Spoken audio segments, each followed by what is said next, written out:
सभी साथियों को नमस्कार, जय हिंद। हमने टॉपिक स्टार्ट किया था विलियन का।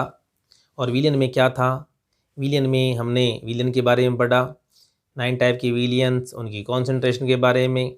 उसके बाद में आइडियल व नॉन आइडियल सॉल्यूशन के बारे में। नेक्स्ट जो टॉपिक है वो क्या है, राउल्स लॉ। और राउल्स लॉ बहुत ही महत्वपूर्ण लॉज है इस चैप्टर का। तो क्या है राउल्स लॉ? राउल्स लॉ से पहले हमें पता होना चाहिए क्या वेपर प्रेशर के बारे में। हमें पता है वेपर प्रेशर क्या होता है। तो वेपर प्रेशर क्या होता है कि किसी साम्य अवस्था में वाष्प के कणों के द्वारा ठीक है, इस द्रव पर डाले गए दाब को क्या कहते हैं, वेपर प्रेशर कहते हैं। ठीक है, क्या कहते हैं इसको, वेपर प्रेशर कहते हैं। तो राउल्स क्या था, एक फ्रेंच केमिस्ट था। इसने क्या किया 1886 में वेपर प्रेशर व कॉन्सेंट्रेशन के बीच क्या किया, क्वांटिटेटिव रिलेशनशिप सेटअप किया। यानी जो वेपर प्रेशर है उसके अंदर विलेय डालने पर, यानी वाष्पशील व अवाष्पशील जब विलेय को डालते हैं तो वेपर प्रेशर है वो किस प्रकार से प्रभावित होता है, इसके बारे में किसने बताया, राउल्स ने बताया। तो इसने क्या क्या किया, यहाँ पर 2 केस लिए।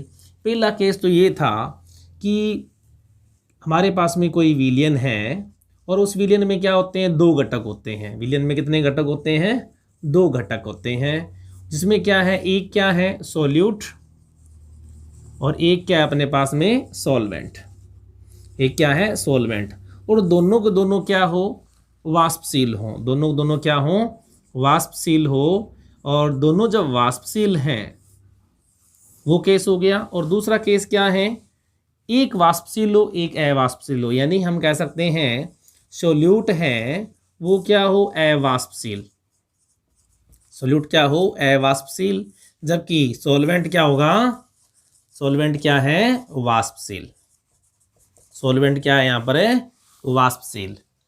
तो उसने क्या किया, 2 केसों के अंदर है वेपर प्रेशर के साथ में कॉन्सेंट्रेशन किया, स्टडी की, अध्ययन किया। तो पहला अपन देखते हैं कि विलियन जब क्या हो, वाष्पशील हो। जब क्या हो, वाष्पशील हो। तो उस केस में क्या कहता है, राउल्स ने क्या डेफिनेशन दी। देखो सबसे पहले उसने क्या डेफिनेशन दी कि किसी विलेय या विलायक किसी विलेय या विलायक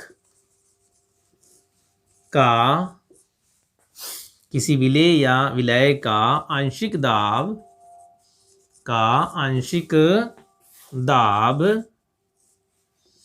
उसकी शुद्ध अवस्था के आंशिक दाब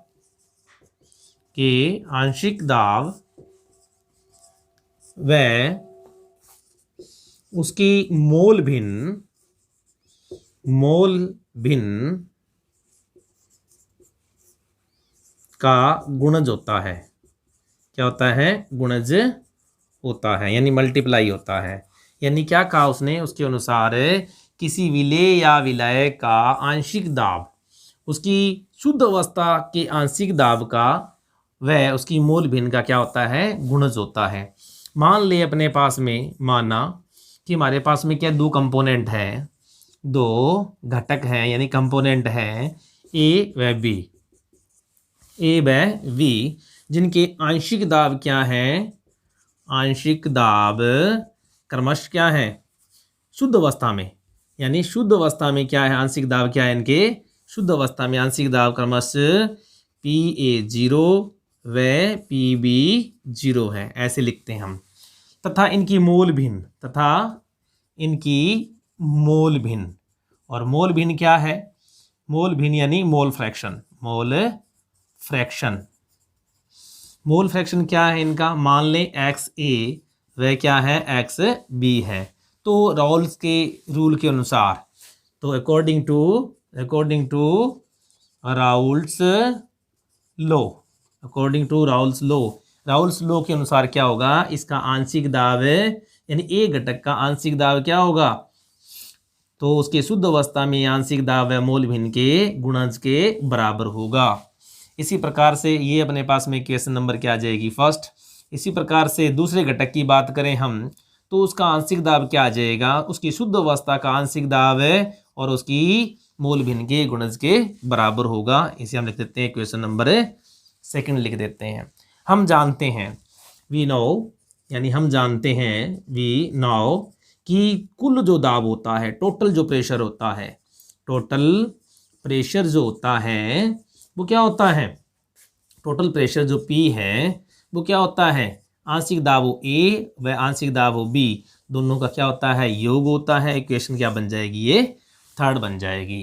यानी हमारे पास में क्या है, आंशिक दाब क्या है इसका A और आंशिक दाब B का क्या हो जाएगा, योग होगा। अब देखो चूंकि हम क्या है PA यानी आंशिक दाब A और आंशिक दाब B दोनों का योग है, तो दोनों की वैल्यू क्या, इक्वेशन फर्स्ट और सेकंड से क्या कर देते हैं, इसमें सब्स्टिट्यूट कर देते हैं। तो क्या आ जाएगा, कुल दाब है वो क्या आ जाएगा, शुद्ध अवस्था में A का आंशिक दाब व उसकी मोल भिन्न का गुणज प्लस शुद्ध अवस्था में B का आंशिक दाब और B का आंशिक दाब और B की मोल भिन्न का गुणज, दोनों का क्या होगा, योग हो जाएगा। इक्वेशन क्या आ गई हमारे पास में, फोर्थ आ गई। ठीक है, तो ये हमारे पास में क्या आ गया, कुल दाब आ गया। अब क्या कहते हैं अपने पास, अब हम जानते हैं वी नो कि मोल भिन्न जो होती है यानी मोल फ्रैक्शन जो होती है, mole fraction of any solution, mole fraction of any solution, any solution क्या होता है, दोनों घटकों के मोल भिन्न का योग कितना होता है, यूनिटी होता है, इकाई होता है। ये था अपने पास। तो क्या आ जाएगा, एक्स ए इक्वल टू क्या निकाल लेंगे, 1 माइनस एक्स बी। अब ये वैल्यू एक्स ए की वैल्यू है क्वेश्चन नंबर फोर्थ में क्या कर दें, सब्स्टिट्यूट कर दें। तो क्या आ जाएगा, P इक्वल टू क्या है, शुद्ध अवस्था में A का आंशिक दाब और इस वैल्यू को क्या कर दें, रिप्लेस कर दें जिसके द्वारा। तो क्या आ जाएगा 1 माइनस एक्स बी प्लस क्या आ जाएगा PB0 XB0। इक्वेशन बन गई फिफ्थ। अब देखते हैं यहाँ पर, तो क्या आ जाएगा P। अब देखो टोटल अगर हम बात करें इसका टोटल जो प्रेशर, इसको हम क्या लिख सकते हैं, PS के द्वारा। ये क्या है, PS। तो अब अपने पास में क्या आ जाएगा, ये इसको सॉल्व कर लेते हैं। क्या आ जाएगा PA0, इसको मल्टीप्लाई करते हैं, अंदर ले जाते हैं इसको। तो क्या आ जाएगा PA0 x क्या है B प्लस PB0 XB। ये है इक्वेशन नंबर 6। या हाँ दोनों देखो यहाँ पर XB और XB क्या है, दोनों कॉमन ले लें। तो क्या आ जाएगा, नई इक्वेशन बन जाएगी अपने पास। क्या लिख सकते हैं, PA0, ठीक है, PA0 क्या आ जाएगी प्लस क्या लिख सकते हैं इसको, प्लस क्या आ जाएगा PB माइनस PA क्या आ जाएगा यहाँ पर XB आ जाएगा। या फिर हम क्या कर सकते हैं, ये हमारे पास क्या आ गया, ये हमारे पास में क्या आ गया कि जो टोटल जो सॉल्यूशन है उसका क्या आ गया, कुल प्रेशर कैलकुलेट कर लिया। तो ये इक्वेशन नंबर क्या आ जाएगी 7। तो इससे हमारे पास में क्या रिजल्ट आता है, तो इसका रिजल्ट ये आता है हमारे पास में कि हमारे पास में जो रिजल्ट आता है कि PS है, जो PS है वो क्या है, लीनियर कम्बिनेशन ऑफ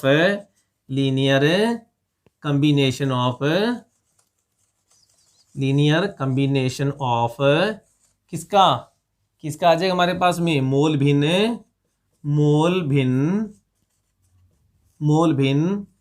A या B, मोल भिन्न A या B, यानी XB या नहीं XA या हम कह सकते हैं XB के लीनियर कम्बिनेशन होता है।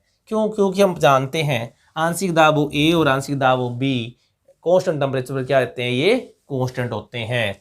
और जब ये लीनियर कम्बिनेशन है, और ये कब पॉसिबल है, किसके लिए पॉसिबल है, तो ये ध्यान रखना, ये लीनियर कम्बिनेशन आता है तो ये किसके लिए पॉसिबल है, ये ओनली ऑन पॉसिबल किसके लिए है, आइडियल सॉल्यूशन के लिए। तो इस प्रकार के जो सॉल्यूशन जो होते हैं वो किस प्रकृति के होते हैं, आइडियल प्रकृति के होते हैं। इस सेकंड की बात करें तो क्या है कि जब विलेय है, विलेय यानी सॉल्यूट, जब सॉल्यूट क्या हो, नॉन वोलेटाइल हो, क्या हो, नॉन वोलेटाइल हो, और जबकि सॉल्वेंट क्या हो, सॉल्वेंट क्या हो, वोलेटाइल हो। ठीक है, वोलेटाइल हो तो उसका वेपर प्रेशर पर क्या इफेक्ट पड़ेगा। तो यहाँ पर हमें पता है ये क्या है, नॉन वोलेटाइल है, और ये क्या है, वोलेटाइल यानी वाष्पशील है। क्या है ये, वाष्पशील है। तो हमें पता है उस सॉल्यूशन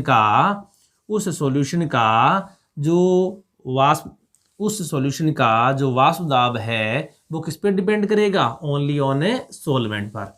मान लेते हैं सोलवेंट के लिए मोल भिन्न यानी मोल फ्रैक्शन, मोल भिन्न है वो क्या है, XA, और सोल्यूट के लिए मोल भिन्न है वो क्या है, XB।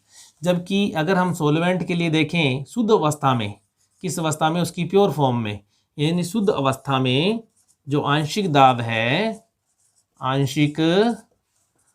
है वो क्या है, मान लेते हैं PA0।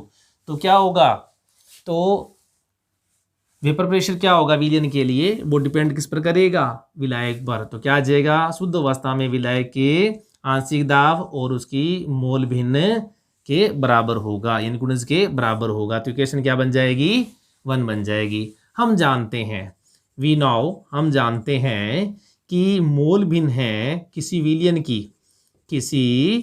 विलयन की मोल भिन्न जो है वो क्या होती है, इकाई होती है, यूनिट होती है, इकाई होती है।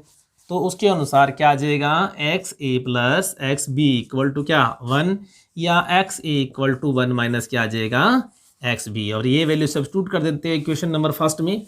तो क्या आ जाएगा, PS इक्वल टू यानी सॉल्यूशन का वेपर प्रेशर यानी आंशिक दाब ऑफ सॉल्यूशन, या सॉल्यूशन का दाब क्या आ जाएगा, यहाँ पर शुद्ध अवस्था में आंशिक दाब ऑफ सॉल्वेंट क्या आ जाएगा, 1 माइनस XB। या फिर हम क्या लिख सकते हैं इसको, PS upon PA0 equal to 1 minus XB। या फिर अपने पास क्या आ जाएगा, एक को यानी इस 1 को उधर ले जाते हैं तो क्या आ जाएगा, PA0 minus PS upon PA0 equal to क्या आ जाएगा, XB। यानी इस इक्वेशन के अनुसार, इक्वेशन सेकंड के अनुसार किसी सॉल्यूशन का जो लॉवरिंग ऑफ वेपर प्रेशर है वो उसके मोल भिन्न पर निर्भर करता है, जिसे हम कहते हैं राउल्स का न्यू लॉज, यानी न्यू लॉज क्या, lowering of vapour pressure of Raoul's. तो हमारे पास में क्या है, वाष्प दाब का आपेक्षिक अवनमन। ठीक है, आपेक्षिक अवनमन मोल भिन्न किसकी, विलेय की मोल भिन्न का आपेक्षिक अवनमन अवाष्पशील विलेय की मोल भिन्न यानी मोल फ्रैक्शन पर निर्भर करता है। तो ये था हमारे पास में दोनों केस, राउल्स लॉ एक तो था हमारे पास में वाष्पशील विलेय व विलायक के लिए, और दूसरा क्या है, अवाष्पशील विलेय हो और वाष्पशील विलायक हो। बहुत ही महत्वपूर्ण रूल है ये, और इसी के आधार पर हम डिसाइड करते हैं कि गिवन सॉल्यूशन क्या है, आइडियल है या फिर नॉन आइडियल है। बहुत ही महत्वपूर्ण रूल है, इस पर क्वेश्चन भी पूछे जाते हैं। आगे हम जब पढ़ेंगे कोलिगेटिव प्रॉपर्टीज़ तो ये जो अपने पास में राउल्स लॉ है ये हर जगह पर क्या आएगा, काम आएगा। तो थैंक यू।